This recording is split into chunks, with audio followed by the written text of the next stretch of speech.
Et bonjour, c'est Nicolas de Immobilier Compagnie, bienvenue dans cette nouvelle émission. Et dans cette émission, comme tu le remarques, on ne commence pas avec l'intro habituelle qui est généralement un petit bout de l'émission de Qui veut être mon associé, pour la simple et bonne raison que le petit bout que je voulais mettre m'incite déjà à réagir. Donc avant même de réagir, là, tu le sais, on va introduire cette nouvelle émission. Un petit mot rapide pour quand même t'indiquer que on va arriver au bout des émissions de Qui veut être mon associé. Il en reste encore, mais à mon avis, on en a jusqu'à la fin de l'année sur ce type de format-là. Puis ensuite, on reviendra sur l'ancien format où je ferai des analyses beaucoup plus poussées d'entrepreneurs, de reportages avec un travail de fond comme je faisais avant. Là, on est vraiment dans purement et simplement de mon côté de l'analyse et de la réaction.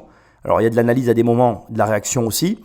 Et j'ai quand même envie de partager ça avec toi dans cette ouverture. J'ai quand même envie de te dire qu'à ce stade de succession d'émissions que j'ai pu faire jusqu'à aujourd'hui, on commence à en avoir quelques-unes au compteur, toi et moi. Je dois avouer que ma vision de l'investissement a un petit peu évolué. Je ne sais pas toi, mais j'avais vraiment envie aujourd'hui de te parler de ça rapidement avant d'attaquer l'émission. Je voulais te dire que il y aura un avant et un après pour moi, en tout cas, de mon côté. Je ne sais pas du tien, mais en tout cas du mien, il y aura un avant et un après. Et je pense très sincèrement que dans les années qui arrivent, je ferai de l'investissement en entreprise. Alors, pas immédiatement. Je dois finir mes process, mettre en place tout ce que je suis en train de mettre en place, m'assurer que ça fonctionne et que ça me permette à un moment donné de ne pas me dégager plus de temps. Parce que de toute façon, quand tu te rajoutes du travail, ça ne te dégage jamais plus de temps. Mais en tout cas, que ça me permette de continuer à faire ce que je fais tout en ayant les mains un peu moins liées sur certains moments de mes semaines pour peut-être éventuellement basculer sur ce genre d'investissement. Ce que je voulais te dire en définitive, c'est que ces émissions, elles ont changé quelque chose chez moi, elles ont changé le côté je ne vais investir que dans l'immobilier ou je ne vais supporter que mes entreprises. Je me rends compte et je me suis rendu compte grâce à ces émissions qu'en fait, il y a des tickets d'entrée vraiment très bas sur de l'entreprise. Je veux dire rapidement, quand je vois qu'il y a des entrepreneurs qui demandent 20 000 euros, il arrive un moment où, en tout cas, là je parle peut-être un petit peu pour moi, je ne connais pas ta situation, mais dans mon cas, 20 000 euros, c'est absolument pas un problème pour les investir. Et quand je vois ce que certains vont être capables de faire avec 20 000 euros, je trouve ça génial de prendre des participations dans des entreprises à cette hauteur-là. Donc encore une fois, voilà, je ne suis pas en train de te dire je vais le faire maintenant. Je ne suis pas en train de te dire appelle-moi si tu as besoin de 20 000 balles. Ce n'est pas du tout ça.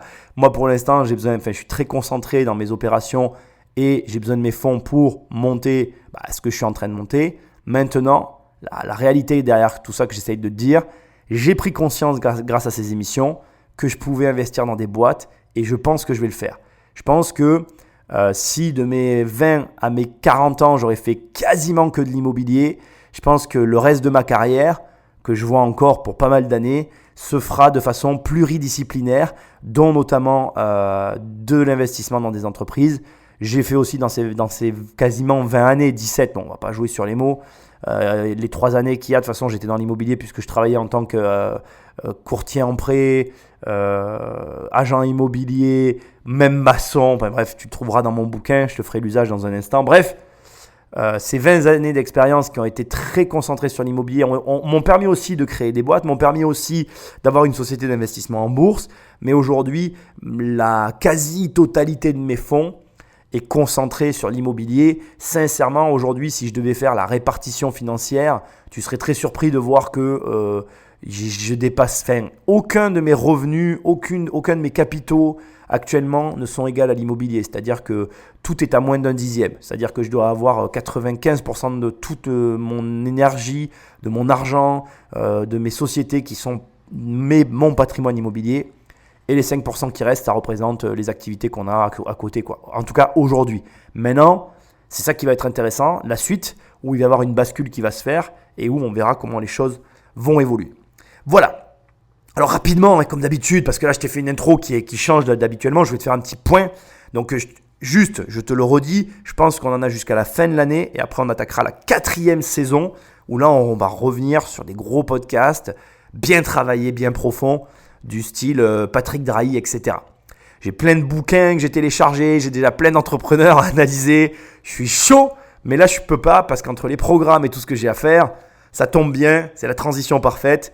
Je te rappelle, comme d'habitude, que si tu as envie d'en savoir plus sur moi, tu peux aller sur mon site immobiliercompagnie.com et dans l'onglet livres, tu vas pouvoir télécharger les 100 premières pages de mon livre « Devenir riche sans argent ».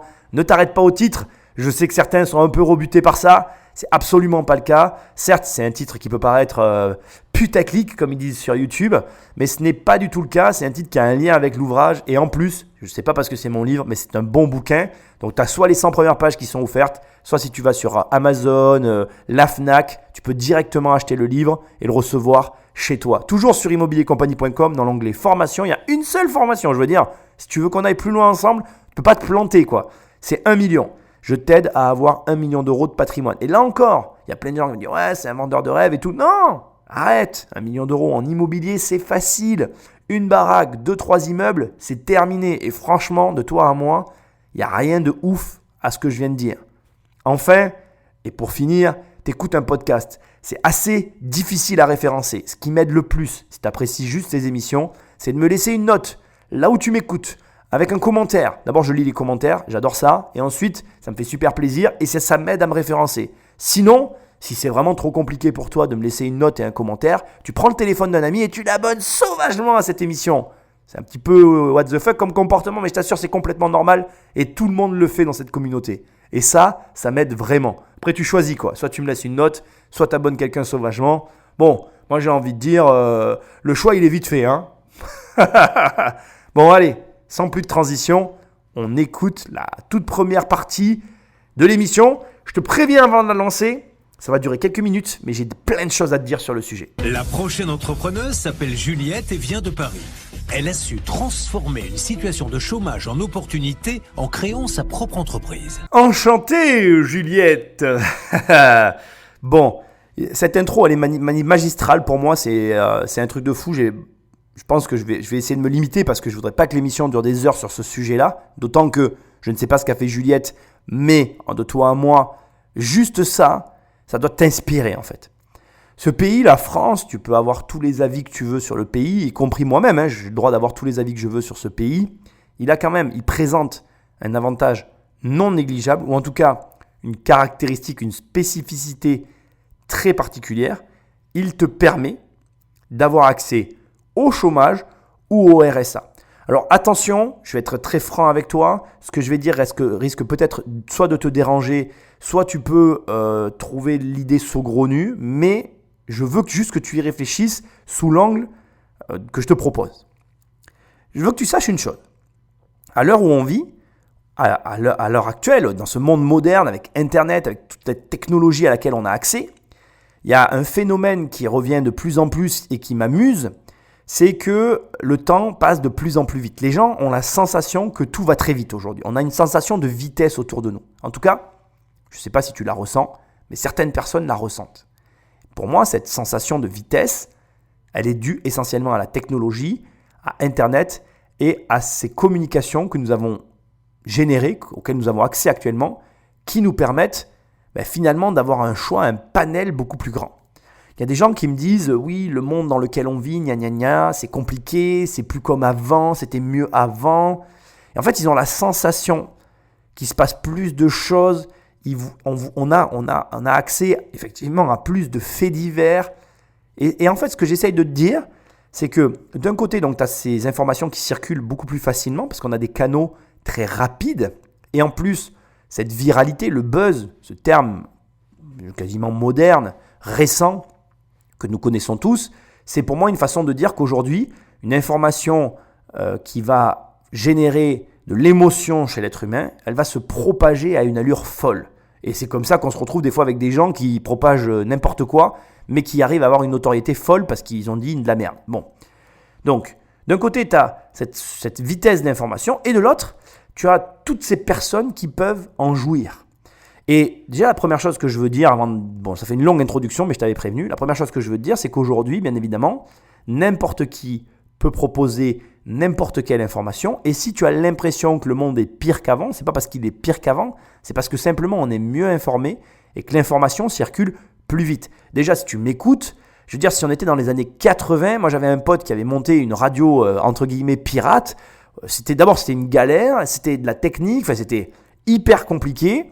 C'était de la CB d'ailleurs, je m'en rappelle encore, j'avais un pote qui faisait ça dans sa chambre, c'était énorme, on trouvait ça génial, mais c'était pas aussi simple qu'aujourd'hui. Là, tu écoutes un podcast d'un gars qui a un ordinateur, qui appuie sur un bouton rouge, il enregistre, il le poste, c'est easy et tu peux faire pareil, n'importe qui peut le faire, et du coup, tu as accès à des infos auxquelles tu n'avais pas accès avant. Avant, je n'aurais pas existé. Aujourd'hui, j'existe, pourquoi ? Parce que tout simplement, j'ai accès à cette technologie qui me permet de diffuser de l'information et tout le monde diffuse de l'information. Ce qui fait que tu te retrouves, par exemple, avec un mouvement qui me fascine un peu à des moments. Alors, je te rassure, me fascine, c'est un grand mot, mais qui me fait sourire. Aujourd'hui, tu vois des mouvements comme les platistes. Sur Internet, tu as des forums de gens qui parlent et qui sont convaincus que la Terre est plate. Pourquoi ces gens existent ? Parce que la communication leur permet de se réunir, qui leur permet de créer un groupe qui a une force. Avant, s'il y avait 3 personnes qui étaient diffusées aux 4 coins de la France qui pensaient que la Terre était plate, ils n'auraient pas pu se réunir, ils n'auraient pas pu faire des exposés avec des articles pour mettre en avant leurs idées, qui n'auraient pas pu leur ramener du monde, qui n'auraient pas pu faire grossir leur groupe et leur permettre de produire des informations qualitatives malgré que on puisse avoir l'avis qu'on veut sur le sujet de est-ce que la Terre est plate, oui ou non. Ce que j'essaye de te dire, c'est qu'aujourd'hui, il n'y a pas plus de faits divers, il n'y a pas plus de... Le monde n'est pas plus dégueulasse qu'avant, il n'est pas plus crade, il n'est pas plus moche qu'avant, il est juste plus fluide. Il permet juste qu'on se regroupe. Bref, j'en viens au point, excuse-moi, ça a été très long. Cet état de fait nous ramène à un élément fondamental qu'on oublie tous, c'est que nos journées sont limitées, que notre temps est limité et que finalement, la denrée la plus précieuse de l'époque moderne, à l'heure actuelle, c'est le temps qu'on a. Et où je veux en venir, Juliette, elle est au chômage. Et là, le mec, il dit, elle a transformé une situation difficile en opportunité. En fait, c'est complètement faux ce qu'il dit. En réalité, être au chômage, c'est une opportunité. C'est la meilleure situation du monde actuellement. Il y a très peu de pays qui te proposent un niveau de revenu égal à la France, avec un temps libre que tu as en face, qui te permet de créer. Je ne sais pas si tu réalises, mais ce que j'essaye de te dire avec le long laïus que j'ai fait, c'est que d'un côté, tu as cette technologie, tu l'as en fait. Dès l'instant que tu as un smartphone, tu as déjà cette technologie, tu as la possibilité de produire. Alors oui, c'est produire avec des bouts de ficelle, mais tu serais surpris de savoir que Rome est tombée à cause d'un village de pêcheurs.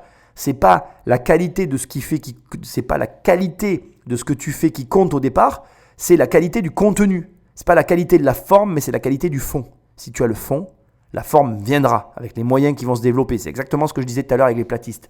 Bref, ce que j'essaye de te dire, c'est que Juliette, elle n'a pas été du tout dans une situation difficile.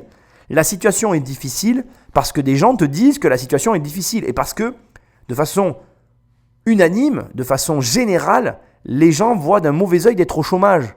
Mais de toi à moi, je vais te dire quelque chose qui peut te choquer. À l'heure actuelle, être au chômage, c'est la meilleure chose qui puisse t'arriver, surtout si tu as un projet en fait. Et ce que je veux te dire, c'est que Juliette, elle a eu une opportunité terrible, excellentissime, qu'elle a su saisir. Elle n'a pas du tout été dans une situation difficile qu'elle a transformée en opportunité. Parce que, en réalité, si tu m'écoutes et que tu es au RSA, si tu m'écoutes que tu es au chômage et que tu es là et que tu dis « il n'y a pas de travail, je ne trouve pas de travail », je vais déjà te dire une première chose. Tu écoutes quelqu'un qui, à un moment donné, plusieurs moments dans sa vie, a eu des envies d'être salarié et qui n'a jamais réussi à l'être. J'ai jamais eu le luxe de pouvoir être salarié parce que jamais personne n'a voulu de moi.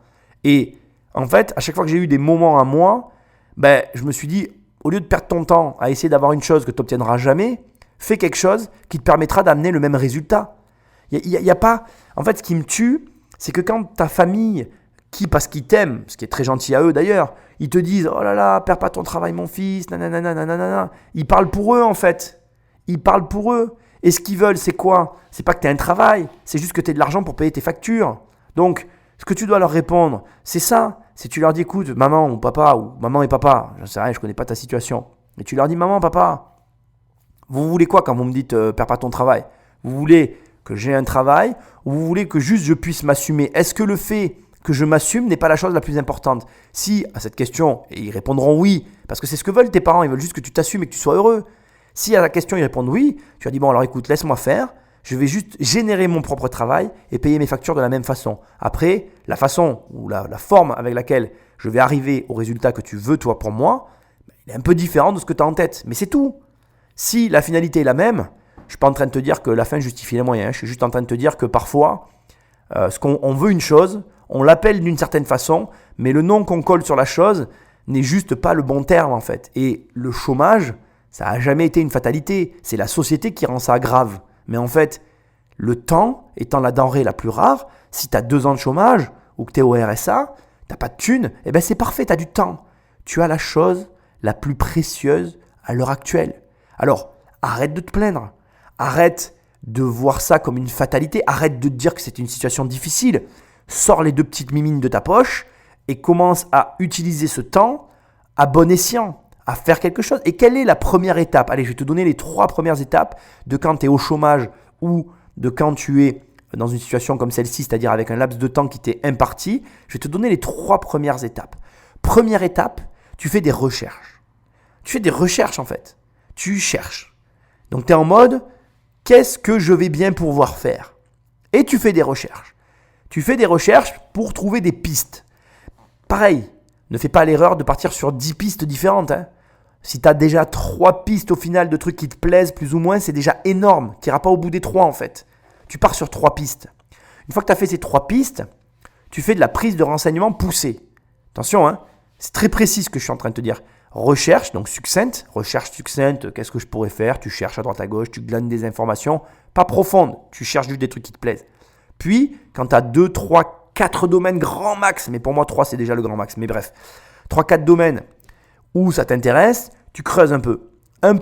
Tu te dis, voilà, je vais un peu voir un peu ce qu'il y a derrière et voir si au-delà des premières apparences, ça me plaît un peu plus. Et si il y en a dans les 3-4, il y en a 1 ou 2 qui te plaît, là tu te formes. Là, tu commences à rentrer dans le dur. Tu commences à te dire, allez, qu'est-ce que je vais pouvoir apprendre ? Tu commences à apprendre. Et là, quand je dis tu te formes, ou je dis tu apprends, je ne suis pas en train de te dire prends une de mes formations ou prends la formation. Non, tu as plein de manières de te former. Tu peux retourner à l'école, lire un livre. Bref, dans tous les cas, tu creuses le process. Si tu es au chômage et que tu es en France, si tu es au RSA et que tu es en France, tu as 1001 façons, tu n'imagines même pas. Les régions financent les chômeurs, les RSistes pour qu'ils retrouvent leur système. Putain, mais tu es dans une situation de fou en fait. Tu peux tout faire. La vie te donne largement de quoi pallier à tes besoins et surtout de quoi, arriver au résultat que tu convoites. Tout est déjà là. Le seul vrai obstacle, le seul vrai effort que tu as à faire, c'est contre toi-même en fait. C'est de te dire, je le fais.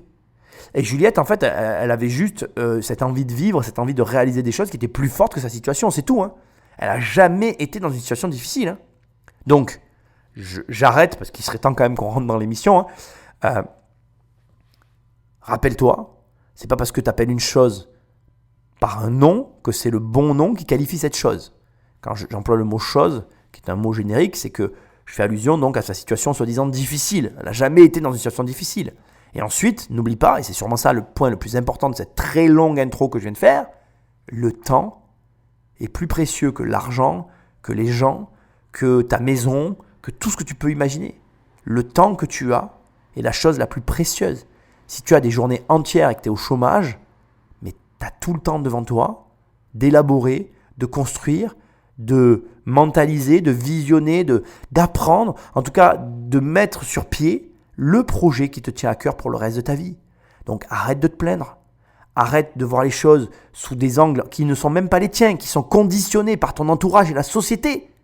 Et saisis les opportunités qu'on te donne parce que c'est une fucking opportunité que je veux qu'à partir de maintenant, tu sois capable de saisir. Patrick Magnéto. Je suis directrice artistique. Je travaillais pour un gros groupe de presse et il y a eu un rachat et donc une proposition de plan social. Du coup, j'ai accepté le licenciement économique et j'en ai profité grâce à l'aide à la création d'entreprises, grâce à tout ce qui est mis à disposition en France pour qu'on puisse réaliser ses rêves. J'ai décidé de réaliser ce projet et de me lancer. Je me suis dit que c'était l'opportunité, c'était le moment de le faire et de travailler pour ma propre marque. Et aujourd'hui, je regrette pas du tout. Je suis très heureuse de cette aventure. Pour moi, c'est un super tremplin. Bon, mais rapidement, je vais pas redire ce que je viens de dire. Elle vient de tout finir, d'enfoncer le clou Rapidement, je vais pas répéter ce qui vient juste d'être dit. Elle vient juste d'enfoncer le clou en te soulignant le fait que, voilà, il y a plein d'aides en France. fais les démarches et puis voilà, regarde comment elle a fait quoi. C'est aussi simple que ce qu'elle a dit. Elle a eu un licenciement économique, elle a saisi la balle au bon. Elle a vraiment vu ça exactement comme je l'ai dit avant. Et c'est marrant parce que bon, j'avais pas vu l'émission bien évidemment. C'est marrant de voir que c'est vraiment toi qui conditionne la vie que tu as. C'est-à-dire que tu mets une autre personne à la place de Juliette, tu mets la même situation et tu pourrais avoir quelqu'un devant l'écran qui dit qui décrit la même situation en finissant sa phrase autrement en disant voilà, j'ai eu un licenciement économique, aujourd'hui je suis au chômage, c'est la faute je sais pas moi, des sociétés qui ont racheté, des riches, qui pourraient chercher toutes les causes externes à sa situation sans jamais remettre en question ses choix internes. Il faut que tu comprennes que la force de Juliette, c'est à un moment donné de ne pas chercher à se dire l'extérieur influence mon intérieur. Non, mon intérieur va influencer l'extérieur. En gros, elle s'est dit, moi j'ai un projet, il m'arrive ça, j'avais un travail, ok, ça pourrait être vu comme quelque chose de grave, mais moi je vais changer cette situation en opportunité et je vais en profiter pour utiliser tout ce qu'il y a et aller au bout de mes rêves. Ça ne tient qu'à toi. C'est toi qui choisis ça en fait. C'est juste une vision de l'esprit. En fait, il n'y a pas longtemps, je voyais un sportif qui avait mis un tag sur son mur, je disais amis sportifs donc sur Facebook, et il a mis le mindset et tout. Et je suis complètement d'accord. Moi, quand j'étais jeune, je me rappelle comme si c'était hier, j'ai eu une discussion avec mon entraîneur et on discutait de ce qu'il fallait dans le sport pour réussir.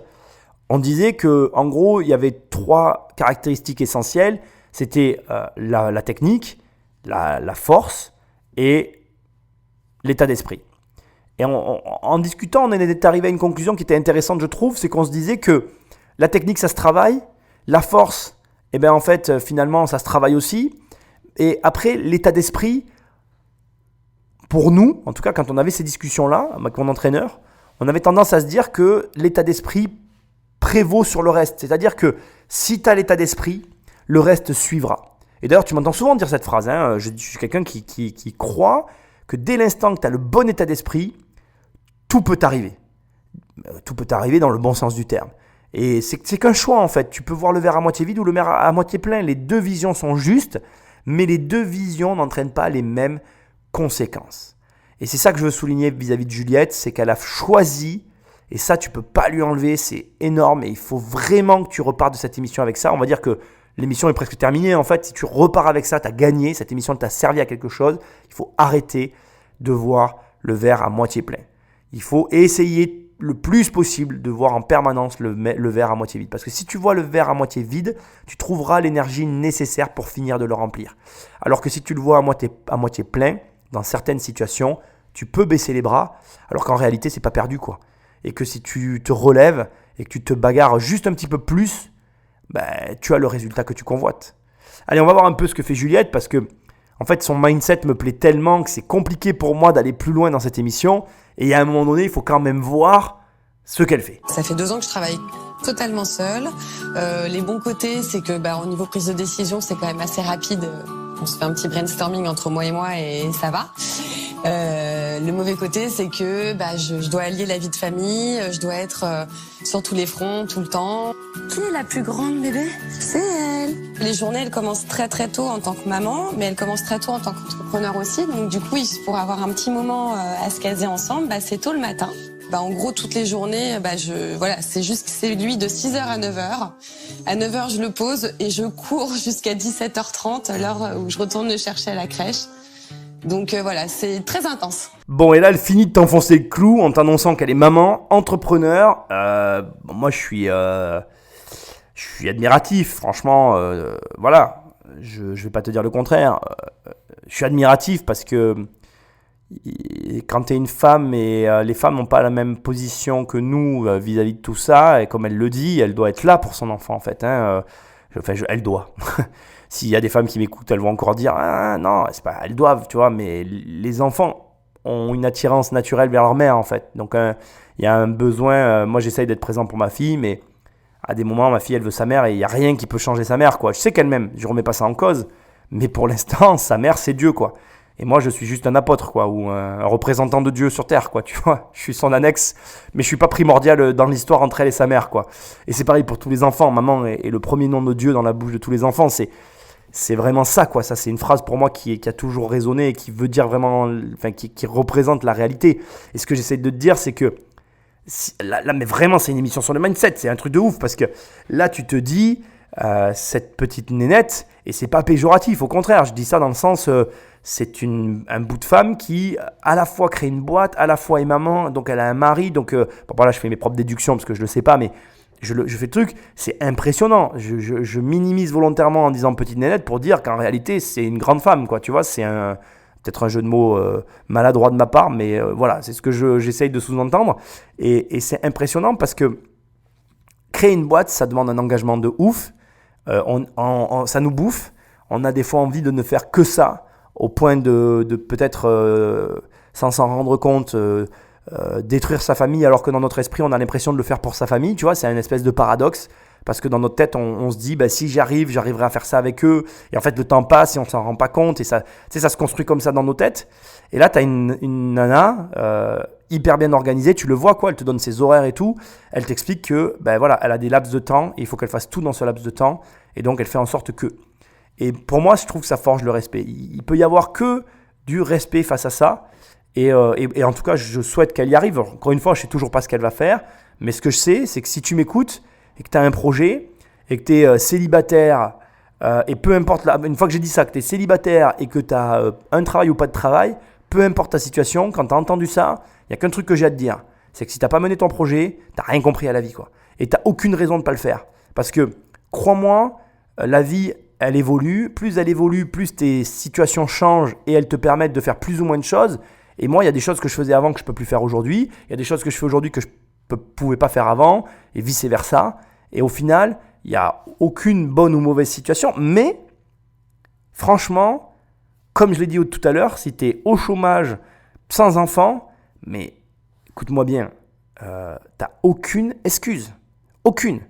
Et si, à un moment donné, tu ne prends pas tes manches et tu ne les retrousses pas pour faire ce que tu as à faire, je pense qu'entre toi et moi, celui qui va avoir à un moment donné ou à un autre un problème avec lui-même ou avec elle-même, ça sera toi. Pourquoi ? Parce que en ayant eu une fenêtre de tir et en la saisissant pas, il y a un moment donné, je pense, c'est rageant. Et honnêtement, en tout cas en ce qui me concerne, je fais tout pour jamais avoir de regrets, pour jamais être dans une position où je me dis j'aurais pu, j'aurais dû, peut-être que. En tout cas, ce qu'on ne peut pas enlever en Juliette, c'est qu'elle fonce, elle avance quoi qu'il arrive. Et moi, en tout cas, à ce stade, l'émission n'a toujours pas commencé. J'y tire vraiment mon chapeau. J'espère que les investisseurs vont me suivre parce que je peux pas continuer à bosser toute seule. C'était rigolo pendant 2 ans et c'était hyper formateur, mais j'aimerais vraiment aujourd'hui être entourée de personnes compétentes, qualifiées, qui me soutiennent dans mon projet. J'espère que j'arriverai à les convaincre et qui croient en mon produit. Là, il faut que tu saches que j'ai coupé tout un passage. Il y avait une petite mise en scène où il nous montrait qu'elle était hyper pressée, qu'elle avait le temps de rien faire dans sa vie, gna gna gna gna. Ça n'a aucun élément, tu vois pas les images et en plus ça a amené aucun élément intéressant. Voilà, je te l'ai expliqué, tu l'as compris. Et là, ce que je t'ai gardé comme passage, qui est la suite donc de la petite mise en scène, c'est un passage très intéressant qui souligne pour moi un défaut dont je vais te parler dans un second temps. En premier temps, ce que j'ai à te dire, c'est un point évident, mais j'ai besoin de te le rappeler. Être un chef d'entreprise, homme d'orchestre, pardon, je vais le dire autrement, être un entrepreneur chef d'orchestre, je pense que c'est mieux comme ça, être un entrepreneur chef d'orchestre, c'est un vrai problème. Il y a énormément d'entrepreneurs qui le sont et il y a énormément d'entrepreneurs qui n'arrivent pas à franchir cette étape, qui sont des solopreneurs, ça c'est un terme qui est plus récent et qui se dit aujourd'hui, qui donc sont seuls dans leur boîte comme Juliette et qui n'arrivent pas à franchir le gap du j'ai un salarié, 2 salariés, 3 salariés et donc de grossir. J'ai pas de solution à te donner là maintenant parce qu'en fait ça dépend de tellement de chaque société, de chaque personne. Je peux pas te dire il faut faire ci, il faut faire ça, ça serait prétentieux et en plus c'est impossible puisque chaque situation étant unique, il faudrait que j'ai une situation pour faire une analyse. Donc je suis obligé juste de te dire 2 choses qui me paraissent évidentes. La première, c'est que aucun chef d'entreprise n'a comme projet avec sa boîte qu'elle soit petite. Donc si tu n'arrives pas à franchir le gap, désolé de ce conseil que je vais te donner, mais ferme-la. Enfin, ferme-la. La boîte, hein, pas toi. Bon, t'as compris l'idée? En gros, c'est tu arrêtes ton entreprise et tu en fais une autre. Aucune société, aucun entrepreneur qui crée une boîte n'a envie de rester dans une petite boîte. Et si tu n'as pas les moyens, dans la situation dans laquelle tu es, de franchir le cap, et le gap, ben moi tu m'as compris, ben ne reste pas comme ça. Il y a une deuxième solution, qui n'est pas tout aussi agréable à entendre, mais que tu dois quand même entendre, c'est que si tu veux vraiment pas arrêter ta boîte, que tu veux rester dans le domaine dans lequel tu es, mais que tu veux aussi franchir le cap, ben ça veut dire que ce que tu fais, ça va pas du tout. Et donc dans ces cas-là, il n'y a pas 36 façons de procéder. Ben, tu élimines tout ton process et tu recommences. Je veux dire, je t'apprends rien en fait. Tu le sais déjà. Mais en réalité, il n'y a qu'une seule certitude qui ressort de ce qu'on est en train d'avoir comme échange, c'est que ta situation ne peut pas perdurer. Tu dois faire cesser cette ineptie. Ce n'est pas normal que ton entreprise ne tourne qu'autour de toi. Ça s'appelle un piège, si c'est ça. Et quand on est piégé, il n'y a aucun être humain, aucun animal sur cette planète qui se sent confortable dans un piège. Hein. Je te rassure, hein. On est tous pareils. Le fond du problème de ce genre de piège, c'est qu'on croit que le piège est notre seule solution. Ou en tout cas, on se raccroche au piège en se disant « j'ai que ça pour vivre ». C'est aussi une ineptie, mais après on rentre dans un truc de psychologie que je ne peux pas faire là parce qu'il faut que je parle avec toi et que je te montre par A plus B que blablabla et ça ne va pas ce que tu fais et qu'en fait tu es piégé et que tu dois t'en sortir. Il y a un autre élément maintenant, qui est le deuxième temps fort de cette analyse, dans ce qu'elle dit et qui souligne un malaise que je suis obligé de mettre avant même que l'émission commence, c'est qu'elle attend après les investisseurs pour se sortir de cette situation. Et ça, c'est aussi une énorme erreur que je vois trop souvent. Tu ne peux pas attendre après qui que ce soit pour sortir d'une situation dans laquelle tu t'es mise. Tu t'es mis dans cette situation, tu vas prendre tes 2 petites mimines et tu vas t'en sortir tout seul. Tout ce qu'un homme a fait, un autre homme peut le défaire. Et tout ce qu'un homme a fait lui-même, lui-même peut le défaire. Donc même si ça paraît compliqué parce que tu as été le propre architecte de ta prison, ben, je te rassure, si tu en as été l'architecte, tu en seras le démolisseur. Il n'y aura aucun problème là-dessus, puisque c'est toi qui l'as construit, tu sauras la démonter, quoi. Mais si tu commences à compter sur les autres, c'est pas bon en fait. Tu peux pas venir là, te dire que tu vas lever des fonds et que grâce à ça, tu vas investir. C'est pas le bon schéma. Le problème là, il est dans sa tête à elle, il est dans ta tête à toi. Le vrai schéma, c'est j'ai une boîte qui marche, j'embauche, ça marche tellement bien que j'ai besoin de beaucoup plus d'argent pour atteindre les bons objectifs. C'est pas du tout ce qui est le schéma qu'on a là. Et si ça, tu l'as pas dans ta tête, c'est pas limpide, ben c'est que tu as un problème en fait. Tu as un problème avec toi-même. Et c'est pas moi, c'est pas les uns ou les autres qui pouvons le régler. Mais si à un moment donné, tu t'assois pas pour aller consulter des pros comme moi qui vont t'orienter sur ta boîte ou pour aller consulter un psy parce que c'est un problème psychologique, j'en sais rien, enfin, va voir qui tu veux, mais soigne-toi. Si tu te soignes pas, tu t'en sortiras pas en fait. Et je peux pas t'aider. Et ni moi ni personne. Parce que notre pire ennemi, c'est nous-mêmes. Et que, on va pas se mentir, faire les efforts nécessaires pour que ça change, c'est très dur. Donc, soit tu es capable de les faire par toi-même, tu te fous des coups de pied aux fesses, tu fais ce que tu veux, tu prends des douches froides, tu te remets les idées en place, enfin, fais ce que tu as envie, mais tu te fous des coups de pied au cul et tu es capable de t'en sortir. Soit tu n'es pas capable de le faire et tu vas avoir des gens pour t'aider et tu payes. Parce que c'est ça en fait, hein, on va pas tergiverser 2 heures, il n'y a que ces 2 options. Et là, ce qu'elle fait, aller voir des investisseurs en espérant lever des fonds, ça s'appelle rêver. Ça veut dire que, tu vois, déjà l'émission, elle n'a pas commencé. Je suis impressionné par son mindset. Elle a tout, cette nana. Mais il lui manque un petit truc. Juste un petit truc. C'est l'analyse de sa boîte. Et ça, je ne vais pas te mentir. C'est très dur pour moi. C'est très dur pour elle. C'est très dur pour toi. C'est très dur pour tout le monde. Et tu sais pourquoi ? Parce qu'on est très mauvais juge de nous-mêmes. Et d'ailleurs, on est tellement très mauvais juge que je ne sais pas si tu as déjà remarqué, moi je l'ai déjà remarqué, quand quelqu'un vient me voir et qu'il me demande des conseils, j'ai toujours les très bons conseils, très appropriés pour les autres. Mais quand il s'agit de moi, c'est marrant, mais comme il y a mon objectivité qui se met en jeu, en fait, qui est au milieu de tout ça, ben, je ne suis pas objectif, c'est le cas de le dire. Et en fait, j'arrive pas à prendre toujours les bonnes décisions. Mais c'est normal, c'est pour ça que tu t'associes, c'est pour ça que tu n'es pas seul, c'est pour ça qu'il ne faut pas être seul dans une boîte, parce que seul, on ne prend jamais les bonnes décisions. On va écouter la suite, sinon je vais te faire la morale pendant 2 heures, ça sera plus drôle pour toi et on ne saura pas ce que Juliette elle fait parce que je ne sais pas si tu as remarqué, mais on ne sait toujours pas ce qu'elle fait. Juliette espère aujourd'hui convaincre les investisseurs avec un produit remis au goût du jour. Bonjour. Bonjour. Je suis Juliette, la créatrice des capuches à mémé. je suis à la recherche de partenaires et un soutien financier de 50 000 euros pour 8% des parts de ma société. 8%. C'est très précis. Exactement, faut toujours être précis.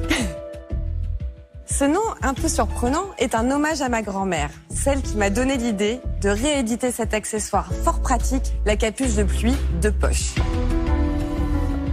À Paris, il pleut 170 jours par an, 171 à Bordeaux, 157 à Lyon, 177 à Lille. Mais bon, il y a la capuche à mémé. J'ai donc lancé 3 gammes de capuches, allant de 29 à 49 euros, en tissu imperméabilisé. Et bonne nouvelle, elle est déjà en vente sur notre site internet depuis septembre 2017. I'm singing in the rain, just singing in the rain. What a glorious feeling, I'm happy again. Happy again, je chante tellement bien, j'ai choisi de la laisser.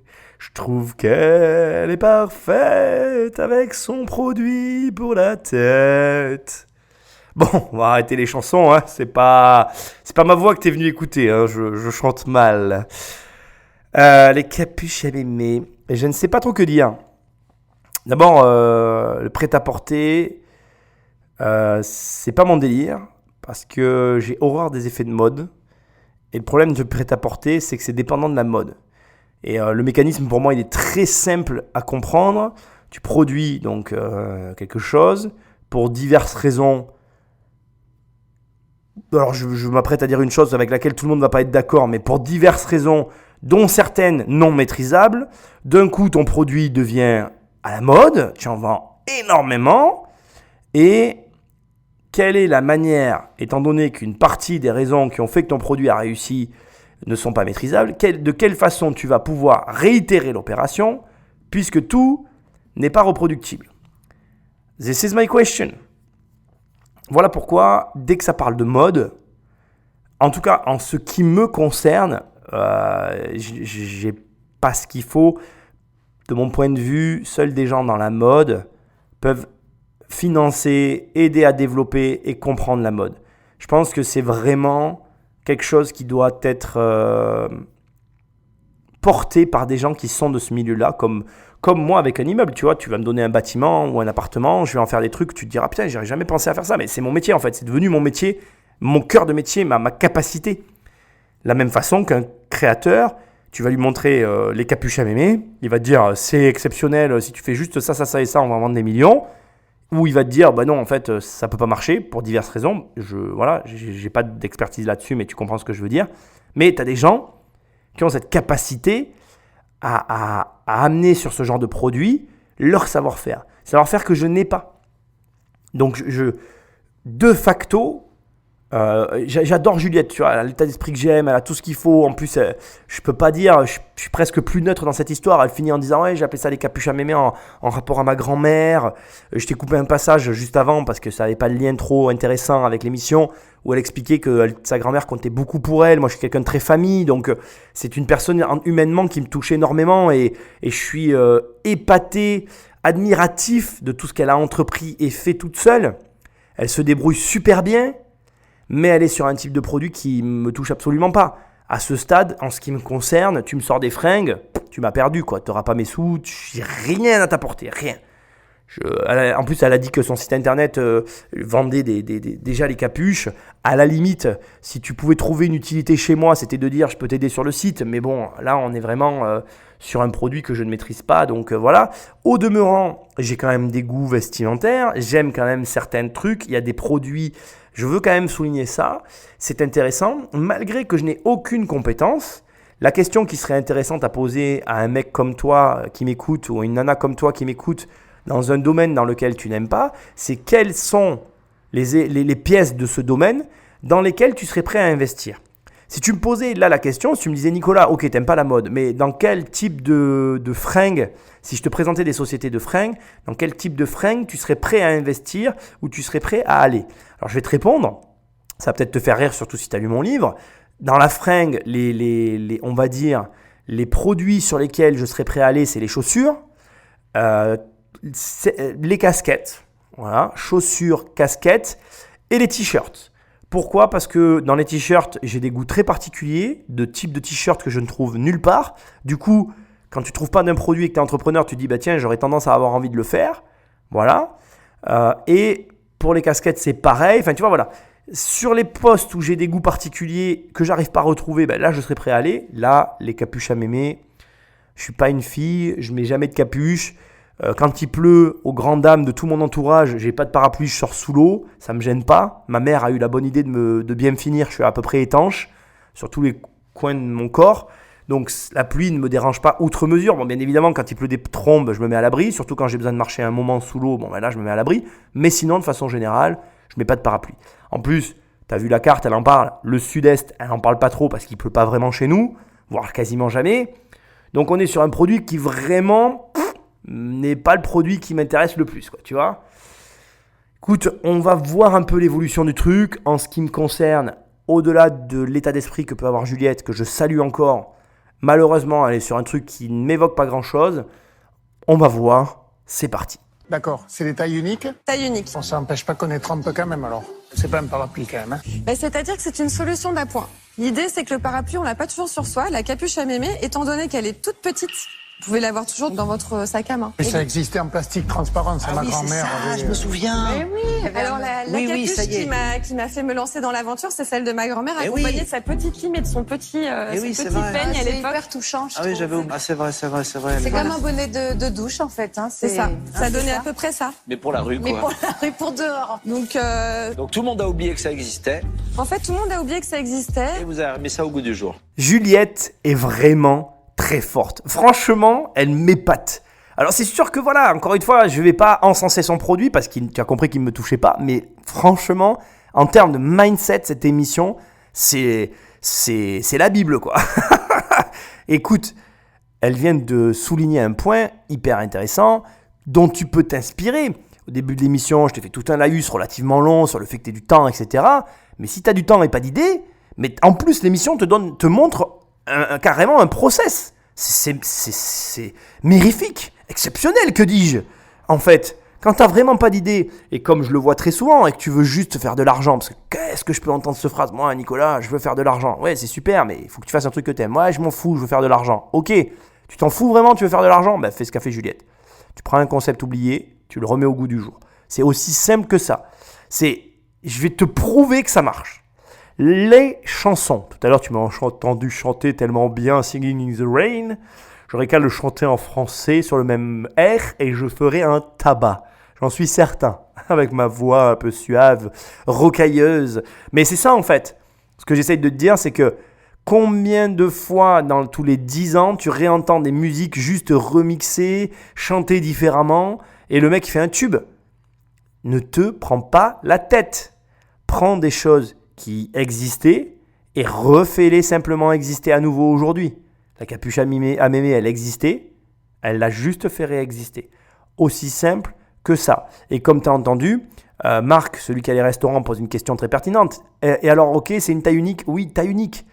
Derrière, elle a cette intelligence exceptionnelle, mais vraiment exceptionnelle, d'avoir... Enfin, déjà, j'aime beaucoup comme elle parle, c'est-à-dire qu'elle a une façon de présenter les choses qui, j'ai envie de dire, est très marketing. Je trouve elle a réponse à tout, c'est très très bien, et des réponses pertinentes. Mais en plus, tu vois, elle fait simple. Et là, c'est là que tu vois que c'est ça un bon entrepreneur. Taille unique, oui, taille unique. Comme elle est seule, elle a adapté, on va dire, son produit à sa chaîne de production. Parce que je rigole parce que la chaîne de production, étant donné que c'est elle, il n'y a pas de chaîne en fait. C'est elle qui produit toute seule. Mais t'imagines, là, la prochaine question, je n'ai pas entendu la réponse, mais je sais que ça va être combien vous en avez vendu. Mais effectivement, c'est la seule question que tu as envie de poser. Mais combien vous en avez vendu ? Parce que selon combien elle en a vendu, mais c'est énorme ce qu'elle a fait. Ce qui veut dire que ça te prouve, encore une fois, que si tu as du temps, c'est une opportunité pour toi. Tu as juste à trouver un truc qui existait et que tu remets au goût du jour. Allez, des idées comme ça qui me viennent. Les Tamagotchi. Les Tamagotchi, moi, à mon époque, ça avait fait un espèce de tabac. Tu remets ça au goût du jour, tu les sors et tu les fous dans les classes de récré. Mon pauvre, je suis sûr que demain, tous les minots, ils rachètent des Tamagotchi, quoi. Et il y en a plein de trucs comme ça. Et technologiquement, aujourd'hui, un Tamagotchi, ça doit pas être compliqué à reproduire. Hein. À mon avis, c'est pas le casse-tête du siècle. Hein. Donc voilà, tu prends une idée, tu la reproduis, tu la balances et tu la commercialises. C'est aussi simple que ça, quoi. Et tu fais simple, parce que comme tu es seul au début, tu te compliques pas la vie. Tu fais comme Juliette. Tu es seul, taille unique, un seul produit. Tu vends un truc, déjà essaye d'en vendre, ça sera déjà bien. Quand tu en auras vendu, tu verras ce que tu peux rajouter. Mais tu fais simple. Tu n'as pas d'idée, tu en prends une qui existait, tu l'améliores ou tu la réadaptes, parce que des fois il y a des besoins d'adaptation. Tu mets ça sur un site internet et tu commences à vendre. C'est le B à bas, mais ça marche. Ne te pose pas de questions et en avant Guingamp. Alors au niveau justement du nombre de capuches à mémé que vous avez pu distribuer déjà 3500 capuches avec mes petits moyens et toute seule. Donc c'est entre 29 et 49 euros. Tout à fait. Une capuche, ça vous coûte combien en moyenne à fabriquer? 10 euros. 10 euros. Ok. Mais alors combien il y a de magasins qui vous distribuent et combien? 14 boutiques. Ah, que 14, ok. Ce n'est pas ma stratégie. C'est pas votre modèle. Mon business model, c'est la vente sur Internet. Donc vous en avez vendu combien par Internet sur les 3500? 2500. Ah oui, ok. Elle m'impressionne. Je suis impressionné. Alors, si tu te poses la question, si tu prends la tranche base, 3500 x 29 euros, ça fait 100, 1000 euros et des brouettes. On n'est pas là pour chipoter. Non, ce que j'adore, c'est quand il lui dit, bon, alors, vous avez vendu combien en magasin? Enfin, tu sais, Marc Simoncini lui demande un peu le détail. Et là, elle te dit, bon, ben, moi, ma stratégie, c'est la vente en ligne directe. Et effectivement, elle a un ratio qui est impressionnant. Hein. Elle en a fait 2500 sur le site et 1000 en magasin. Donc, tu t'attends dans la logique à l'inverse. Mais droite comme un i, elle leur dit non, c'est pas ma stratégie de vendre en magasin. Mais c'est logique, elle a plus de marge. J'adore parce que vraiment, encore une fois, malgré on met de côté le produit, là, tu vois, encore une fois, tu es sur une fille en qui tu peux investir. Elle a tout cette fille, même à la limite, c'est même bizarre en fait. Tu finis par te dire, attends, elle a une vision claire, elle sait ce qu'elle fait, mais pourquoi elle est là? Pourquoi? Il y a un truc qui cloche presque. Tu finis par te dire, il y a un truc de bizarre parce que tu peux pas renvoyer une image de quelqu'un presque d'aussi bon, j'ai envie de dire, en étant là, en disant je suis seul. Donc, comme je te disais tout à l'heure, soit laisser piéger d'une façon ou d'une autre, soit il y a un truc que je vois pas. Mais ce que moi, en tout cas, je veux souligner et que toi, ça va t'intéresser à apprendre et à bien comprendre, c'est que là, il y a un point hyper intéressant que je veux que tu incorpores dès à présent dans ta vie. Ça en fait beaucoup incorporer dans cette émission, certes, mais ça en fera toujours un de plus. Je veux absolument que tu te dises qu'il est très important dans ce que tu fais d'avoir une stratégie claire et affirmée. Là, je ne sais pas si tu as remarqué, elle sait ce qu'elle veut, elle sait où elle va, elle sait, elle est pleine de conviction, tu vois, tu la sens qu'elle a les pieds dans le sol, bim, elle te regarde, elle te dit non, je veux pas vendre en magasin, moi je vends sur mon site. C'est du tac au tac, sa réponse elle est carrée. Repasse-toi le passage, tu vas voir, elle réfléchit pas, elle est vraiment, c'est une nana, c'est une fonceuse. J'adore les personnalités comme ça, sans parler des filles ou des garçons, tu vois, j'aime les gens comme ça. Les gens qui savent où ils vont, qui ont leur stratégie établie. Il y a un point essentiel, c'est très important d'avoir ta stratégie, mais c'est très important aussi de comprendre que les situations évoluent et que donc ta stratégie a le droit de changer. Je m'explique. Tu vas te donner un but. Tu vas te dire par exemple, moi avec ma boîte, je veux faire 1 million d'euros de chiffre d'affaires. Et tu commences à 0. Bon, tu vas élaborer, ce qui est logique, une stratégie pour aller de 0 à 10 000 ou de 0 à 100 000. Ou en tout cas, tu vas élaborer une première stratégie. Puis tu vas commencer à itérer, à mettre en place les éléments, à faire en sorte que tout se mette en place. Et là, tu vas arriver, je te dis une connerie, comme elle, par exemple, comme Juliette, à 100 000 euros et t'es bloqué. Sauf que ton objectif, c'est 1 million. L'erreur, c'est de rester bloqué sur sa stratégie et, par exemple, je dis ça au hasard, d'être bloqué pour diverses raisons et d'aller chercher des investisseurs, donc des raisons externes pour solutionner un problème interne. Parce que si tu es bloqué à 100 000 pour aller à 1 million, c'est pas parce que tu manques d'argent ou machin ou truc. C'est parce que dans ta stratégie, tu n'as pas su t'adapter quand tu es arrivé à 50 ou à 100 000. Je m'explique. Quand tu as une stratégie qui est valable, pour moi, tu as une stratégie qui est valable de 0 à 50, 100 000 euros.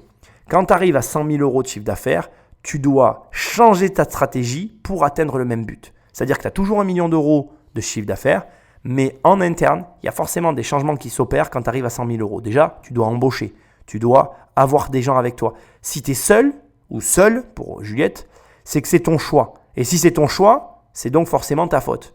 Et donc, ce que j'essaie de t'expliquer, on va revenir à ce que toi, tu dois apprendre, c'est que tu aies une stratégie, c'est très bien, mais tu dois intégrer le plus vite possible que cette stratégie doit évoluer en permanence tout au long des variations que va générer ta stratégie jusqu'à ce que tu atteignes ton but. Et en réalité, c'est la vitesse à laquelle tu atteins le premier but qui va faire que oui ou non, tu vas aller chercher des investisseurs. Je m'explique. Si Juliette, en un an, elle avait fait 1 million d'euros, qu'elle était la tête sous l'eau, qu'elle était débordée avec 5 ou 6 salariés, elle ne serait pas en train de demander 50 000 euros et 8% de sa boîte. Elle aurait une toute autre vision en fait. Et en vérité, ta croissance, cumulée à tes objectifs et à ce que tu es capable de faire, génère une stratégie qui doit évoluer en fonction.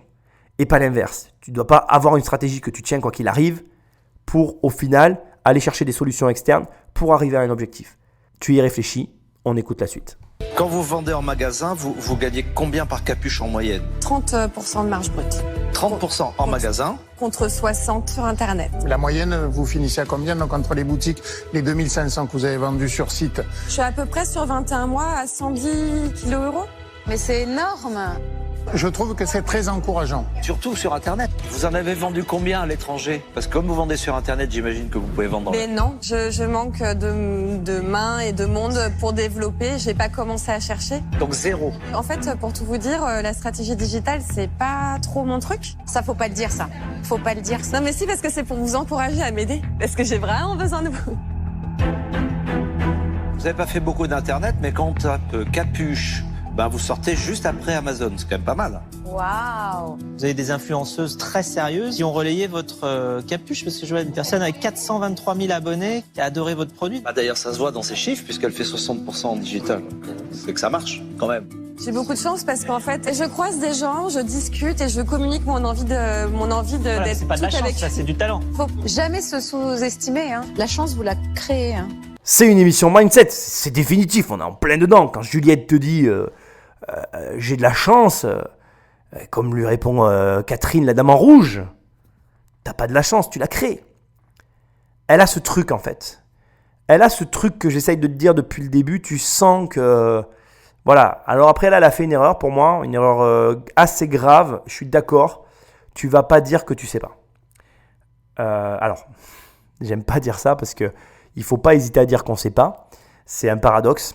Donc je vais essayer de t'expliquer ça. Je me suis mis tout seul dedans là, tu vois. Là, je viens de me rallonger l'émission d'une demi-heure. En fait, à un client, il faut toujours dire que tu sais pas. Mais un investisseur que tu es en train de charmer pour faire rentrer du fric dans ta boîte, tu lui dis pas que tu sais pas. Tu lui dis que tu n'as pas d'élément de réponse. C'est très différent. Je suis pas un menteur, je veux qu'on soit très clair. Il faut pas mentir. Il faut jamais mentir. Par contre, je suis un amoureux des mariages. J'adore les mariages. Le mariage, c'est pour moi l'apologie du rapport humain. C'est-à-dire que si tu résumes ce qu'est un mariage, c'est rendre une journée exceptionnelle et la rendre de telle sorte comme elle sera jamais plus dans ta vie. Eh bien, c'est ce que tu dois apprendre à faire. C'est-à-dire que je ne te dis pas de mentir. Tu as le droit, par contre, d'arranger la vérité. Arranger la vérité, c'est pas mentir. Alors, c'est un vrai débat philosophique qu'on pourrait avoir, toi et moi, parce que je l'ai déjà dans ma famille et dans mon cercle très proche, parce qu'il y a des gens qui sont absolument pas d'accord avec moi, et puis il y a des gens qui sont un petit peu d'accord avec moi, mais il y en a quand même beaucoup qui sont pas d'accord avec moi. Il y a des gens qui me disent, Nicolas, quand tu arranges la vérité, tu mens. Pour moi, non, parce que je ne vais pas à l'encontre de ce qui s'est passé. C'est-à-dire que, pareil, je suis un amoureux des mensonges par omission. Si je ne t'ai pas dit quelque chose, tu n'as aucun moyen de savoir si je t'ai menti ou pas. Je m'explique. Si Juliette, à cet instant précis, elle n'avait juste pas dit qu'elle ne s'y connaissait pas en Internet, elle l'a juste pas dit. Ça ne veut pas dire qu'elle a menti. Elle a juste omis de le dire. Mais il faut pouvoir le prouver. Donc, les mensonges par omission, de la même façon que arranger la vérité, ne sont pas des mensonges. Alors après, voilà, c'est le débat. Je le lance et puis tu réagiras. Il y en a qui disent c'est une vision de l'esprit, c'est ta vision. Mais quand tu es de l'autre côté et que, comme on me dit souvent, tu le subis, mais enfin, comme moi je réponds, excuse-moi, tu sais, je fais les questions-réponses, hein, tu m'en veux pas, mais tu subis rien puisque je t'ai rien dit. Mais bon, les gens sont pas d'accord avec ça, alors je vais pas rentrer dans ce débat, mais tu vois l'idée quoi. En gros, pour moi, si je t'ai pas dit un truc, alors voilà, on va être d'accord, je fais pas du dol non plus, hein. Alors, où je fais pas, en gros, je te vends pas un truc avec un vice caché si tu préfères. Voilà, je suis pas le genre de mec qui va pas te cacher des choses, c'est pas de ça dont on parle. Moi, je te parle juste, tu vois, là par exemple, à la place de Juliette, moi j'aurais juste rien dit. J'aurais dit oui, voilà, j'ai un site internet. Par contre, je pense qu'on peut faire beaucoup mieux. Et je pense que vous êtes en mesure de m'aider à faire beaucoup mieux. Et j'aurais regardé la dame en rouge, Catherine. Là, pour moi, tu vois, Catherine, elle devrait l'aider. Là, Catherine, là, c'est pour toi. Là, Catherine, tu investis. On va voir, mais je vois pas pourquoi elle n'investirait pas. Elle a tout, cette fille. Et le fait qu'elle ait des investisseurs qui ont aimé son produit et qui communiquent dessus, et où elle te dit, elle, oui, ben, ça s'est fait comme ça. Ben non, en fait. Parce que, en dehors de cette erreur qu'elle vient de commettre, qui n'est pas une erreur grave, hein. Franchement, pour moi, là, l'entretien, il se passe relativement bien. Hein. Donc, la vérité, c'est que rien n'arrive juste comme ça. Et comme dit Catherine, la chance, c'est un problème de croyance, mais on la provoque. C'est une compétence. C'est quelque chose qui, en fait, finit par arriver, parce que quand tu appuies très fort sur quelque chose, il finit toujours par se passer un truc. Et donc, elle appuie très fort sur son produit, et il lui arrive plein de bonnes choses, parce que tu vois dans sa manière de communiquer, dans sa gestion, dans son intention, dans tout ce qu'il y a derrière, qu'elle va dans une direction, qu'elle a choisi quelque chose qui est presque plus fort qu'elle. C'est sûrement grâce au fait que sa grand-mère, quelque part, soit derrière tout ça. D'où, petit clin d'œil à mon livre « Devenir riche sans argent », comment bien choisir sa cause. Et on revient après un petit peu à aussi ce que je te dis au départ. Quand tu fais tes recherches, choisis quelque chose qui a un fort intérêt pour toi. Lance-toi dans quelque chose qui compte. Allez, on va arrêter parce que je pense qu'à ce stade, tu as compris. On écoute la suite. Et justement, au niveau financier, avec les 50 000 euros, qu'est-ce que vous voulez faire? Qu'est-ce que vous voulez développer? Je compte vraiment développer de la stratégie digitale. Voilà, effectivement, faire de la publicité à l'étranger. Site en anglais. J'ai besoin de trafic sur mon site internet, étant donné que c'est l'endroit où je gagne réellement de l'argent. Donc, pourquoi pas embaucher, soit du marketing digital, soit école de commerce, enfin quelqu'un qui ait ce profil pour m'aider, parce que voilà, on est soit développeur de business, soit bon commercial. Moi, je suis créative. Ah là là, Juliette. J'ai une question pour toi. Quelle est l'erreur de Juliette? Là, je te pose une question. Elle vient d'exposer un fait. Donc, elle dit les 50 000 euros, je vais m'en servir pour prendre un marketeur. Je te résume, mais c'est ça. Quelle est l'erreur de Juliette? Est-ce que tu sais quelle est son erreur? Et ça me tue en fait de voir quelqu'un qui a le mindset qu'elle a et qui, sur ce point-là, elle a juste pas, elle a son état d'esprit qui s'est mis au point mort et à cet endroit-là, elle a passé aucune vitesse. Tu le vois ou pas le problème? Je te le donne. En fait, elle n'a pas besoin des 50 000 euros en fait. Le marketeur, elle peut l'avoir demain en claquant des doigts.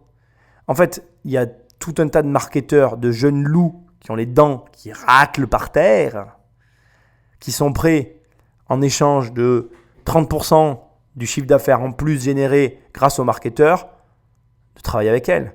En gros, tu t'assois avec tes marketeurs, tu contactes Juliette et tu lui dis voilà Juliette, salut, je m'appelle Jordan Belfort et je voudrais travailler avec toi. Combien tu fais de chiffre d'affaires? Donc Juliette, elle va dire je fais 100 000 euros par an.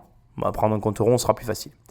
De combien tu as besoin pour vivre? Juliette, elle va dire moi en fait, si je pouvais faire 50 000 euros de plus, la marge dégagée couvrirait mes frais, ça serait cool. Ok. Donc là, tu dis à Juliette, moi, écoute, je suis jeune marketeur, je commence, je pense que je peux faire un gros chiffre d'affaires avec toi. Donc voilà ce qu'on va faire. De 0 à 150 000 euros, je prends rien. Parce que c'est du chiffre que tu fais sans moi et je ne vois pas pourquoi tu me payerais pour quelque chose que tu fais déjà. De 150 000 à 500 000 euros, je prends 30%. Et au-delà de 500 000 euros, je prends 50-50 avec toi. C'est sûr que pour Juliette, ce n'est pas avantageux. C'est sûr que si elle signe un contrat comme ça, il vaut mieux qu'elle signe un contrat sur une durée déterminée parce que si ça dure trop longtemps, c'est elle qui va y perdre et l'autre qui va y gagner. Mais ce qu'il y a de certain, c'est que tu peux le retourner dans tous les sens que tu veux, tu peux changer les pourcentages que j'ai donnés, mais sur une base d'accord que je viens d'énumérer à voix haute, tu peux demain trouver un marketeur. Tu peux trouver un mec qui va arriver, qui va te dire « je prends tant ». Alors tu peux préciser sur la marge, tu peux préciser sur ci ou sur ça, mais le mec se paiera en fait. Dès l'instant qu'il a 30% de quelque chose, il a de l'argent. Donc c'est OK. Donc en fait, Juliette, ce qu'elle n'a pas réalisé là, à cet instant précis, c'est que ce qu'elle demande n'est soit pas ce qu'elle aurait dû dire devant les investisseurs, soit pas ce dont elle a besoin. Mais dans les deux cas, mauvais mouvement, mauvaise vision de la raison pour laquelle elle est devant les investisseurs. Et je suis hyper embêté parce que je vois que cette fille a tout ce qu'il faut pour réussir. Elle a tout. Il lui manque juste des petits réglages. C'est pas grand-chose. On écoute la suite. Donc je vous rappelle que Juliette demande 50 000 euros pour 8% du capital. Justement, moi, je me pose une question. Moi, c'est pas quelque chose dont j'ai envie, donc je raisonne peut-être par rapport à moi, mais je pense que c'est pas un achat coup de cœur. Sincèrement, je me demande si ça nous vient à l'idée d'acheter une capuche quand on n'est pas confronté à une situation de pluie. Donc c'est un achat qu'on fait quand il pleut et qu'on n'a pas d'autre solution. Donc je pense qu'en plus au niveau du circuit de distribution, là pour le coup, c'est pas forcément par internet qu'il faut le faire, mais presque être dans la rue et vendre ses capuches. Donc il faut que vous arriviez à créer cette opportunité en temps de pluie. Donc maintenant, moi, dans ce genre de commercialisation, j'ai pas d'expérience, donc c'est la raison pour laquelle je vais passer. Je l'aime bien. Donc c'est très intéressant ce qu'elle vient de faire. Elle a essayé, j'ai envie de te dire, subtilement, de lui montrer qu'en plus, non seulement, donc, elle demande de l'argent pour quelque chose dont elle n'en a pas besoin, mais elle a essayé de lui montrer aussi que le business model qu'elle avait défini, la stratégie qu'elle a choisie, n'est pas le bon business model. Et que, du coup, il y avait peut-être d'autres pistes de réflexion à développer pour arriver au résultat qu'elle convoite. Et je trouve ça très intéressant, je t'en dirai pas plus, parce qu'en l'écoutant, elle m'a donné une idée, qui est une idée à mon avis exceptionnelle, et j'espère que ces émissions te permettent de développer ce genre d'idées. Envoie-moi un message si jamais tu vois ce qu'elle lui a sous-entendu. Elle a une idée très précise derrière la tête, et honnêtement, elle a une idée exceptionnelle. Je pense qu'effectivement, il y a moyen aujourd'hui, avec un produit comme ça, tout petit, de faire en sorte qu'en situation de pluie, les consommateurs aient accès aux produits et ils puissent gagner beaucoup d'argent. Je te donnerai un indice à la fin de cet épisode et tu m'envoies des messages et je te dirai en privé si oui ou non ça vaut le coup. Franchement, le mec qui s'associe avec elle pour développer le business, il peut gagner beaucoup d'argent. Elle, c'est juste... En fait, la nana a tout. Il lui manque juste un associé. Alors moi, Juliette, très simplement, moi je trouve que le produit d'abord est vendu trop cher. Je pense en effet que vous risquez quand même d'être copié par certaines marques très connues et très puissantes. Ouais, mais c'est plutôt simple. On m'a toujours dit, quand t'es le seul à faire un business, demande-toi si t'es un génie ou si c'est une fausse bonne idée, quoi. Les grosses marques ont des gros moyens. S'ils tirent en millions d'exemplaires, ils vont faire tomber les prix avec des trucs magnifiques aussi. Donc attention, quoi. Je ne suis pas convaincu dans le temps que vous ne fassiez pas manger par les autres. Voilà. Donc à vous à aller chercher pour être leader dans le domaine. Donc pour ça, je passe. Marc, c'est son truc. Hein. Il a toujours peur en fait que les gros viennent sur le terrain et détruisent tout. En fait. Tu sais, ça fait vraiment l'image du bulldozer qui rase la forêt amazonienne. Bon, j'ai peut-être un peu trop d'imagination, mais tu m'as compris. J'ai beaucoup aimé Catherine, la dame en rouge. J'ai beaucoup aimé sa réponse. Elle a eu raison de réagir. Il faut arrêter de croire que tout le monde va partout. Et puis tu sais, regarde ton banquier, il essaye de vendre des téléphones. Je dis pas qu'il n'en vend pas, mais à mon avis, il en vend moins que Orange, SFR ou Bouygues. Ce qui est logique en fait. À vouloir tout faire, on finit par se perdre. Et c'est comme ça que les grosses boîtes finissent par tomber aussi. Et Marc a tendance peut-être un peu à l'oublier. Lui, et ce que je comprends, il part du principe que ce sont les moyens qui font les réussites financières, sauf que ce n'est pas toujours le cas. Je pense qu'il y a un point aussi important à souligner. Hein. Parfois, quand on a beaucoup moins de moyens qu'une grosse marque, on arrive à innover beaucoup plus. Et c'est comme ça qu'on creuse des écarts. Je comprends après qu'il ne veuille pas y aller.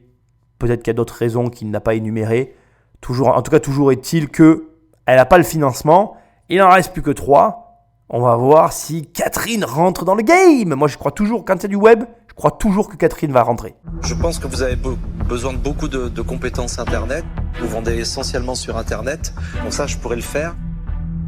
Après, moi, j'ai pas la passion de votre produit, j'ai pas la notion artistique, vous avez ça parfaitement en main. Et donc, pour ces raisons-là, je vais pas pouvoir vous accompagner, mais je n'ai aucun doute sur le fait que vous allez très bien y arriver toute seule ou accompagné par des gens du numérique. Bon, là, il n'a pas la passion du produit, je vais rien dire, Marc, je ne l'ai pas non plus, donc je serais mauvais en comment dire, en réagissant à ça.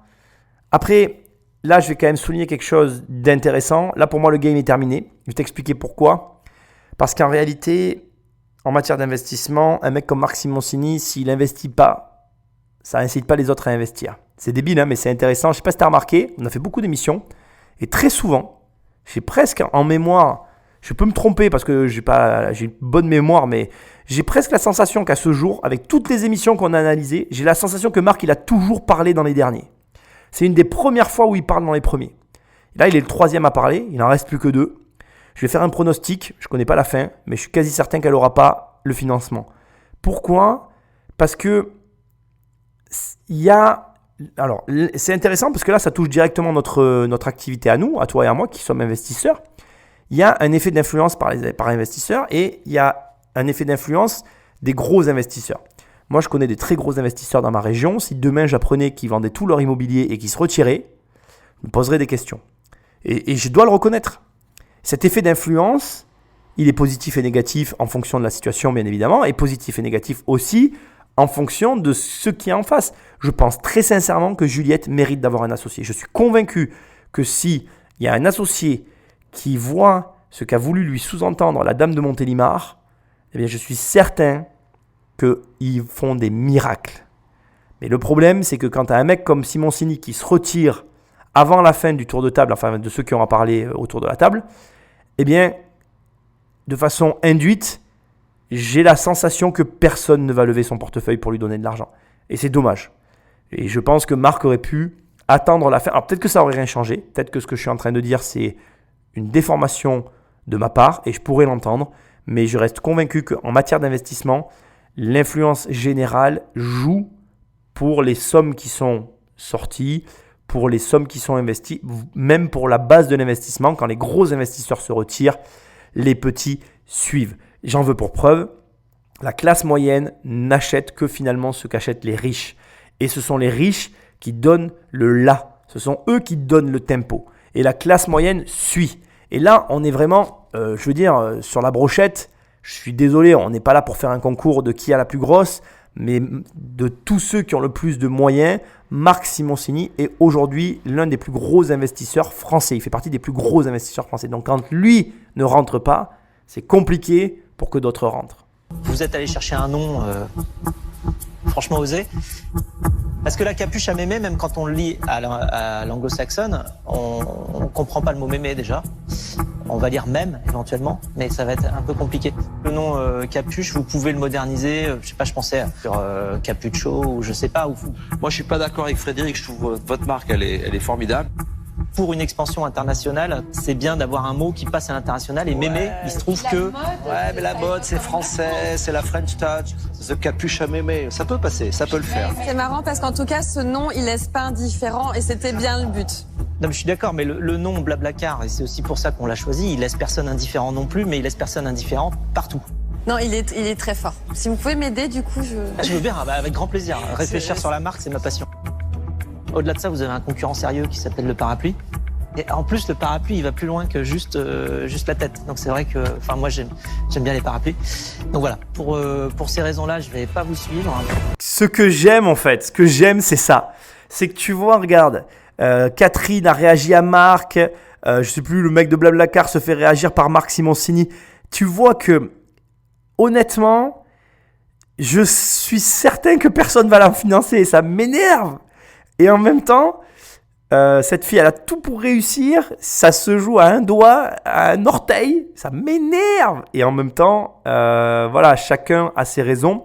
Là, effectivement, alors, moi, comme je te dis, je suis allé voir le site de Juliette. Je n'ai pas trouvé le site de la marque Le Parapluie. Donc, je vais retaper autre chose en même temps que je te parle. Parce que j'ai quand même envie de savoir de quoi il parle. Ce qui est rigolo, c'est que, pour le coup, il a, il a mis en avant une marque concurrente à la marque La Capuche à Mémé. Alors moi j'ai trouvé un truc, la rue du parapluie. Je ne sais pas si c'est ce dont il parle. En tout cas moi ça me fait pas le même effet. Tous les sites que j'ai trouvés concurrents à comment on appelle à Juliette ne me font pas le même effet que le site de Juliette. Je suis d'accord avec Marc Simoncini, je trouve que sa marque est très forte. Je trouve dommage en fait que personne ne la suive. Je pense que comme je te dis, le fait que Marc Simoncini se retire, ça a tué le projet dans l'œuf. Si quelqu'un l'avait suivi, le fait qu'il n'y aille pas, ça le fait pas. En tout cas, je comprends quand il dit que pour lui, il y a une marque concurrente et que il y a un danger de son point de vue. Là, sur ce coup-là, donc j'étais pas dans la salle. Effectivement, comme je te dis, les pitchs sont coupés. Mais quand tu as un concurrent sérieux, il faut que tu en parles pour éviter que ça arrive. Ça arrive très souvent en immobilier. En immobilier, moi en tout cas, quand on veut s'opposer à un de mes projets et que le banquier a tendance à y croire, il va aller chercher une raison extérieure à me mettre sous le nez pour me dire « oui, mais regardez, il y a ça. Et qu'est-ce qu'on fait contre ça ?» Parce qu'en fait, il cherche à se rassurer. Et toi, ton rôle, c'est de penser à ce genre d'objection et à y répondre. Tu dois anticiper. Tu dois répondre à ça. Elle aurait dû parler de la marque du parapluie, enfin de ce dont il parle. Bon, je ne sais pas de quoi il parle. Moi, j'ai cherché, je n'ai pas trouvé. Tu dois parler de ça et tu dois répondre « oui, mais pour ces raisons-là, on est meilleur ». Ou en tout cas, tuer dans l'œuf ce genre d'objection. C'est pas grave, ça enlève rien de ce qu'est Juliette, de ce qu'elle représente, de ce qu'elle a fait. Mais là, je suis en train de râler intérieurement parce que pour moi, cette fille ne va pas avoir le financement alors qu'elle le mérite. On écoute Catherine. À chaque fois que je veux que Catherine rentre, elle ne rentre pas. Catherine, s'il te plaît, fais-moi mentir. La dame en rouge, fais-moi mentir. Mais bizarrement, depuis que Marc a parlé, j'ai la sensation que les dés sont jetés.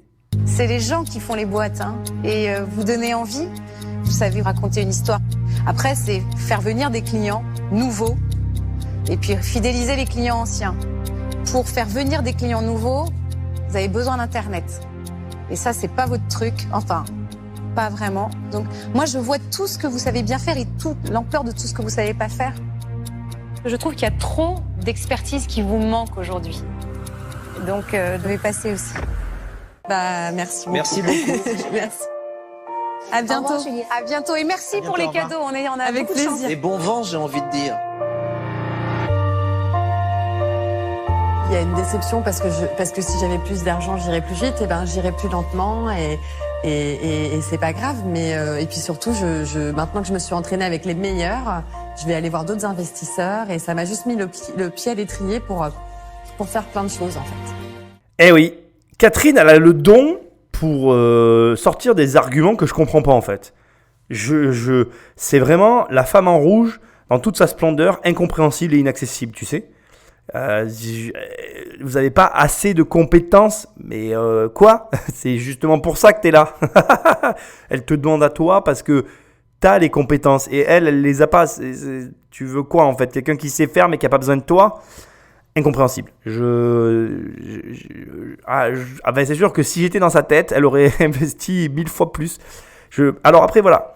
Ce qu'on peut comprendre aussi, c'est que la charge de travail qu'elle doit savoir évaluer lui paraît trop grande par rapport au point où elle se trouve Juliette. Mais pour moi, c'est un gâchis. Donc, je te donnerai un indice dans quelques secondes sur ce que je pense qui a été insinué par la dame de Montélimar. J'ai adoré son idée. J'espère que tu la trouveras. Juste un mot. C'est très, très, très, très dommage. C'est vraiment très dommage qu'une personne comme Juliette, qui a la chose la plus dure à avoir, qui a cette chose unique qui permet de tout réussir, l'état d'esprit, elle a l'état d'esprit qu'il faut pour y arriver. C'est très dommage que cette fille-là ne parvienne pas à trouver ce qu'il faut. Alors moi, j'ai suffisamment de business là en ce moment, je n'ai pas le temps de m'occuper de ça. 50 000 € pour un marketeur, comme je te l'ai dit, mauvaise analyse, mauvais rail, mauvaise stratégie. Par contre, je pense qu'il y a effectivement plein d'autres façons de réfléchir à ce business et de le développer bien au-delà de ce que tout le monde peut imaginer. Donc, moi, je pense que ce genre de choses, c'est exactement ce que tu cherches, ce que je pourrais chercher à un moment donné quand je vais vouloir investir dans des entreprises. Et crois-moi, des projets comme ça, il y en a tout le temps. Un mot quand même aussi sur ce qui est demandé. Parce que dans cette émission, je ne sais pas si tu as remarqué, je n'ai pas parlé de ça. Et il y a un moment donné quand même, il faut qu'on en parle. Elle demande 50 000 € pour 8% de la boîte. Ce n'est pas possible. C'est juste inenvisageable. Tu ne peux pas demander quasiment la moitié ou même autant que ton chiffre d'affaires en investissement à des gens qui vont rentrer dans le capital de ta boîte. C'est-à-dire que, tout à l'heure, je ne sais pas si tu as fait attention, mais elle expliquait qu'elle a fait en 2 ans, qu'elle a fait 3500 ventes en 2 ans. Ce qui veut dire qu'elle a fait globalement soit 50 000 € par an, soit elle a fait quelque chose comme 20 ou 30 000 et 70 000 la deuxième année. En gros, elle a fait entre 100 et 130 000 € sur 2 ans, parce que je n'ai pas compté les ventes à 49 €. Bref, ce que j'essaye de te dire, c'est que sur 2 ans, elle n'a pas fait plus de 150 000 €. Et ce que j'essaye de te dire aussi, c'est que tu ne peux pas demander 50 000 € pour 8% de ta boîte.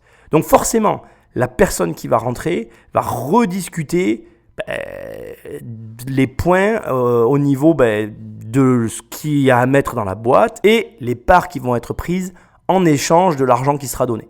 Ça me paraît complètement logique. Enfin, et c'est ce que je vais finir par te dire, le fameux indice, je suis convaincu effectivement que si tu arrives à vendre des capuches pendant qu'il pleut, tu as gagné le jackpot.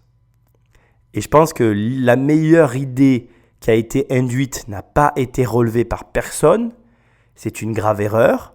Je ne comprends pas pourquoi, si elle a eu l'idée. Alors, il y a qu'à mon avis un défi technique à relever.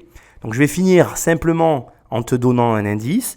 Je te rappelle que le nom de son site, c'est Les Capuches à Mémé. Si tu as un peu d'argent et que tu as envie d'en gagner beaucoup, je pense qu'il y a une énorme opportunité. L'indice, ça va être Durex. Je te laisse réfléchir à ça. Je suis très, très, très heureux de faire ces émissions avec toi. Je pense sincèrement que l'état d'esprit est de loin la chose la plus précieuse que tu aies à cultiver, à développer. Et c'est celui, en tout cas, l'état d'esprit qui va te permettre d'atteindre des sommets. Je te dis à très bientôt dans une prochaine émission. Et si tu ne veux pas attendre la semaine prochaine, tu peux aller sur mon site, télécharger mon livre, tu peux prendre mon programme. Bref, je te laisse me chercher, tu vas me trouver. Et moi, je te dis à très bientôt dans une prochaine émission. Salut!